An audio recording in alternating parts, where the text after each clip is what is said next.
प्रेमानं बोला. धन निरंकार जी.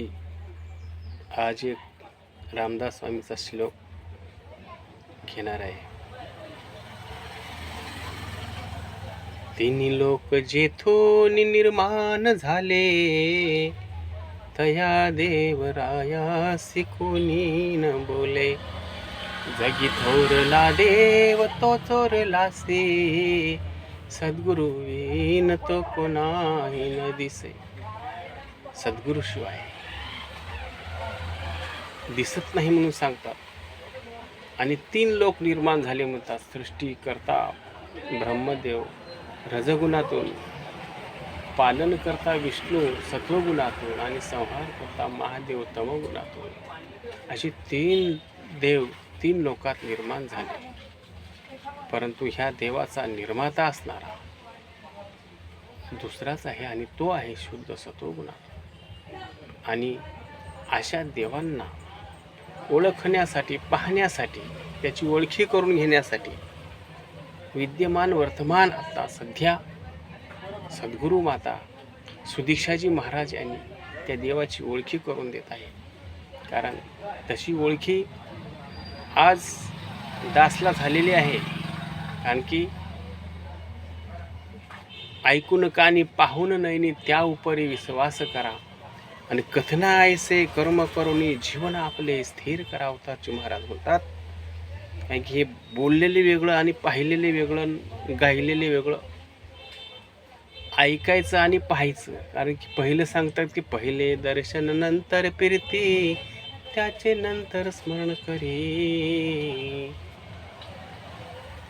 अगोदर दर्शन नंतर, कारण पाहिल्या विना मन ना मानी, आणि मानल्या विना प्रेम नसे.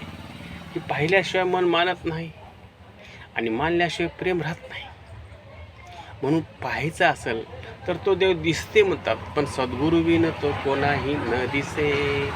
तो दिसत नाही कोणाला, तर सद्गुरूशिवाय दिसत नाही. म्हणून कोणते सद्गुरू असतील तर ते ब्रह्मनिष्ठ, ब्रह्मस्वरूपाची प्राप्ती करून घेतलेला, क्षत्रिय म्हणजे वेदांत जाणलेला, दयाळू म्हणजे ज्याच्याकडे दया आहे, आणि कृपाळू आणि ज्याच्या कृपेनं आपल्याला त्या देवाची प्राप्ती होते, असा तो देव आहे. त्या देवाची प्राप्ती करून देणारा असा सद्गुरू आपल्या जीवनामध्ये आला असेल तर त्याला शरण जातं. विधी प्रणिपातेने परिप्रश्नेन सेवया, उपदेशंती ते ज्ञानम ज्ञानिनी सतत्वदर्शिना.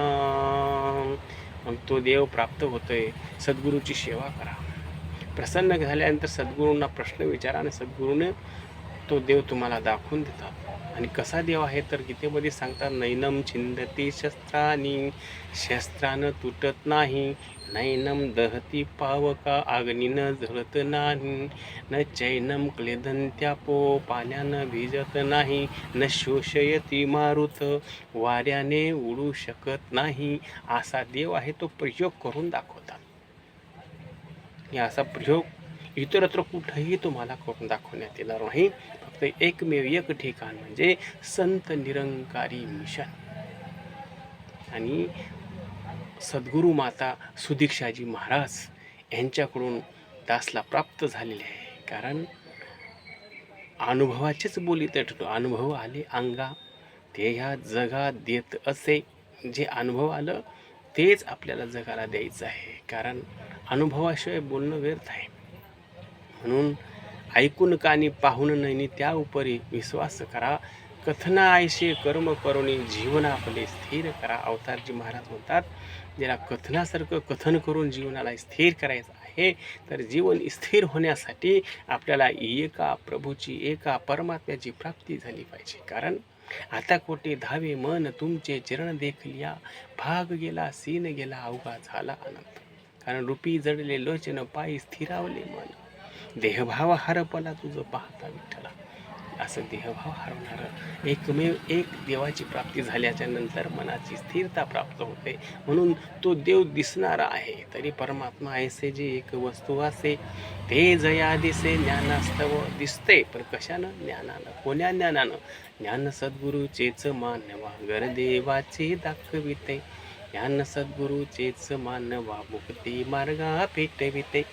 घर देवाचं दाखवते, मुक्तीच्या मार्गांना भेटवते. म्हणून अशा सद्गुरूला लीनता नम्रता धारण करून आपण शरण गेल्याच्या नंतर तो देव आपल्याला ह्याच देहामध्ये याच डोळ्याला आपल्याला प्राप्त करून घेता येते, पाहता येते. म्हणून भाविक भक्त सज्जन हो या आणि अशा देवाला पाहून घ्या. तुकाराम महाराजही घरी देव घेऊन आले होते तर आपण घेतला नाहीत.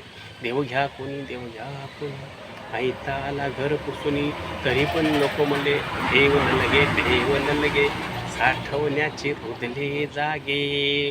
अरे तुकाराम महाराजाला वाटतं ह्यांना पैसा लागते म्हणून म्हणत असतील, म्हणून देव घ्या फुका, देव घ्या फुका, न लगे रुका मोल काही, असं जरी म्हटले असता देवाला वाटलं. काही म्हणतात नकोच म्हणले, देव न लगे, देव न लगे, साठवण्याचे रुदले जागे. कारण की खऱ्या देवाची प्राप्ती करून घेत नाहीत. तुकोबार आहे म्हणले, सरळ अभंगातून सांगतात, तुका म्हणे कैसे आंधळे हे जण गेले विसरून खऱ्या देवा. कारण खऱ्या देवाला विसरले, खऱ्या देवाला विसरून गेलो, जग खोट्याला घेऊन बसलं. काय खऱ्या देवाला विसरलं आणि खोट्या देवाला घेऊन बसलं. ऐसे कैसे दैव खोटे, पूजिता ती दगड गोटे. बरोबर, या जनासी वेळ लागले, या लोकासी वेळ लागले, शिळ्या तांब्याची भावली केली शुद्ध पाण्याने प्रक्षाळिले, म्हणाले ते नाव ठेविले या देवा, जनासी वेळ लागले. वेळ लागलं म्हणलं मला, म्हणून देव देव म्हणून व्यर्थ का फिरसी, निज देव नेनसी मुळी कोण. मूळचा देव कोण आहे? म्हणून त्या मूळच्या देवाची प्राप्ती करून घ्या. तो थोरला देव आहे. तो जनाबाईनं हृदयाबंदी खाना केला ते विठ्ठल कोंडीला. अनेक संतांनी जी ही हरी धरला मनी जिले संसाराची पाणी, अनेक संतांनी ते धारण केले आहे. आणि त्या देवाची धारणा सद्गुरूच्या मार्फत आपल्याला करता येते. म्हणून अशा सद्गुरा शरण जा आणि तो देव प्राप्त करून घ्या. एवढीच दाची कळकळीची विनंती आहे बाबा, तरुण जा. कारण की मनुष्य देह आहे ना, तरण्यासाठी आहे. या एकाला जाना, एकाला माना, एक व्हा, प्रेमानं बोला, धन निरंकारची.